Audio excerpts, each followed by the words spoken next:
Well, hello, everybody. It's Dr. Carmen Bryant. This is Car Chronicles, though I'm not sitting in the car. But I'm here to talk to you guys. Ready? Let's do this. You know that a part of the narcissistic personality disorder is that, and I'll break it down in layman terms, is how people see the narcissist. They're very, very, very, very concerned. It's not even a concern. They're all about themselves. You know that already. And so they focus on how people perceive them, how people see them. That's why they go to great lengths and great financial lengths to make sure that they present themselves a certain way to people, even though that is an incorrect view of them. They make themselves look smarter than the average person, wealthier than the average person, more beautiful than the average person. It's all about image and how you see them. It's all about themselves. That's why they work so hard and at controlling the narrative about them. So many of you find yourself, and those of you that are in the process of leaving the narcissist, I want you to take this in consideration. Pick and choose your battles wisely. It doesn't matter what they say. It's the fact that you're leaving. It's the fact that you're leaving and you can cause a narcissistic injury. And the narcissistic injury is not the fact that you're leaving. The narcissistic injury is that they have to scramble with a narrative so that they don't look bad. They'll tell people, well, I used to do this. I used to cheat. I used to do this. And this person never forgave me. And so because they never forgave me, they never gave me the chance and I left. And that's not the narrative. The narrative is that you won't stop doing what you're doing and you haven't stopped doing what you're doing. And you keep forgiving them for what they're doing, but they just won't stop. So this is now the ball is in your court and you have to make some decisions. You've been with this person 5, 10, 15, 20, 25, 30, 35, 40, how many years you've been with them, but they keep doing the exact same thing. They don't change. They change momentarily to pull you back in, but they always go right back to their old ways. And so that means that it is your responsibility to determine, is not to change them, because you can't change anybody. You got to change yourself. You are in control of you, not them.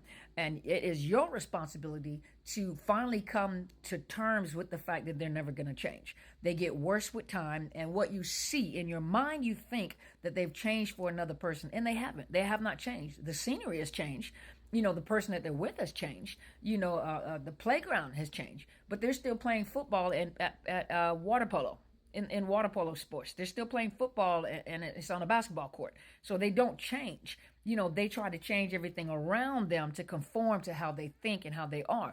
But they have to maintain, they have to control the narrative. So when you leave, they're going to make sure that they maintain control of the narrative, and whoever will listen, they'll make sure that they get the empathy from these people, from these other people, or sympathy from other people, so that you always look like the bad person. They don't look like the bad person. And you have to, like I said, you have to come to terms with the fact that I'm not going to argue this.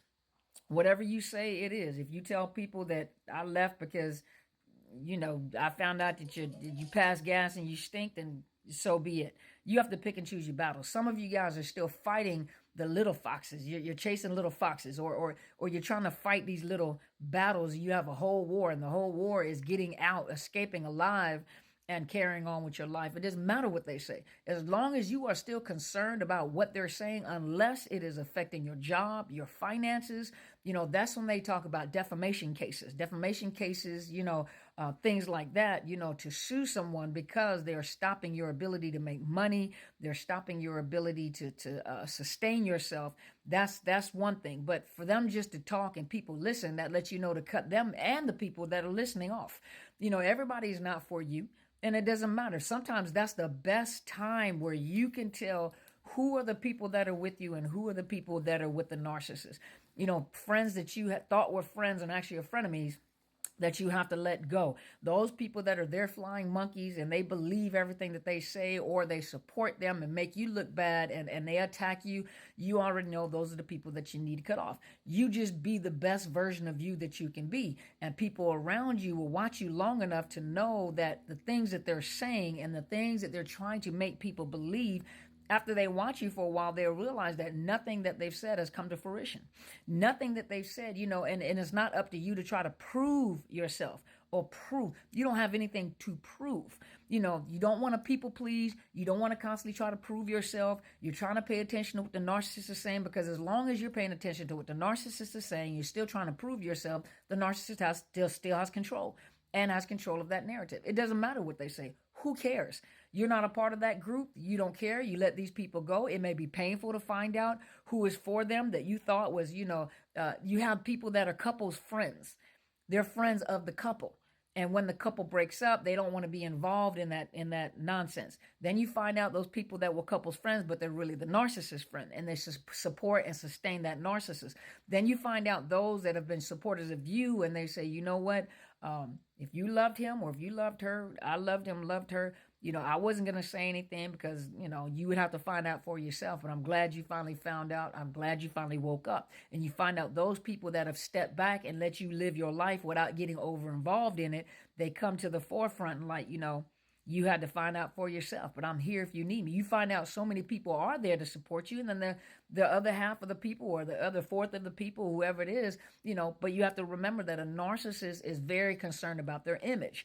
When you leave, they immediately go into damage control. You guys know this. They immediately go into damage control, and they'll talk to anybody that will listen, and especially the people that are around you, church, family, business people, co-workers, whatever. You find that they take a lot of time to make sure that they talk to these people to talk about you.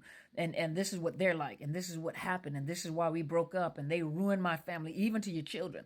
That's where that parental alienation comes to play. They're even talking to your kids. It was your mom or dad that ruined the family. They did this and they did that, and this is why it didn't work. And and that's a whole nother video right there, the parental alienation part. But they go into complete damage control. And a lot of times your instinct or your reaction, you don't want got it. You don't want knee-jerk reactions. You want to respond and not react. And sometimes it's better not to say anything at all. Sometimes you have to let this thing play out. Sometimes you have to let them talk, because the more they talk, the dumber they look. And some of them don't talk. They're waiting for you to say something. You don't say anything, they don't say anything. And then they pretend like nothing has ever happened. And you're looking at them like, I can't believe they're handling me or treating me as if nothing ever happened, like you didn't do anything. That doesn't mean that you have to connect with them again. It doesn't, because they'll pretend like nothing ever happened. I don't know what you're talking about. You remember when you did, I don't know what you're talking about. I know that you're hurt. They'll use everything that you've told them against you. But a lot of them go straight into damage control, and they'll talk to everybody of anything, even the people that they're just meeting. They meet just in case they meet you. Think about it. If you're on their mind like that, to a point where they could be overseas, they could be anywhere, but they're so concerned that that person may run into you. They may hear something that you have to say. So immediately they're already creating an image of you to new people that know nothing about you. Yeah, my ex-wife, my ex-husband did this. Yeah, my ex-wife. And so these people, all they know is I can only go by what they're telling me. So if they meet you, if they see you or anything, they already have a preconceived notion about you. They've already got dysfunctional thoughts about you based off of what this narcissist has said. But one thing you have to understand, everybody doesn't believe a narcissist. They're around them long enough. They enjoy being around them, but their mask always falls. And you got people that are pretty smart. They're pretty wise. And, and a lot of them get around these narcissists and they watch them and they realize that your character is off. Your credibility is off. You got some stuff going on with you. They may not say anything and they're nice to them, but they watch them and they listen. Think about us. You keep on talking about somebody, it brings up your little ear, make your ears perk up. Like, okay, why do you keep talking about this person? So a lot of us have already been trained. We have been educated where we know you keep on talking about this person. What is it about you? So don't think that you're just the only one and we're just a small group. There are other people that are like that too. Everybody doesn't believe the narcissist, but the narcissist has to control the narrative. But you don't have to fight it. You don't have to keep trying to defend yourself. Let it go. Let it go. Let them make themselves stupid. Because trust me, eventually people will pick up on them too. And they'll begin to question, is the ex-wife, is the ex-husband really like that? Because I'm seeing a lot of character flaws in him or her, So stop trying to fight battles that are not yours. A narcissist always wants to control the narrative because they go straight into damage control when you leave, and they have to make it seem like it's your fault. And it's not your fault, but why argue about it? You guys have a good day. Talk to you guys later. Bye.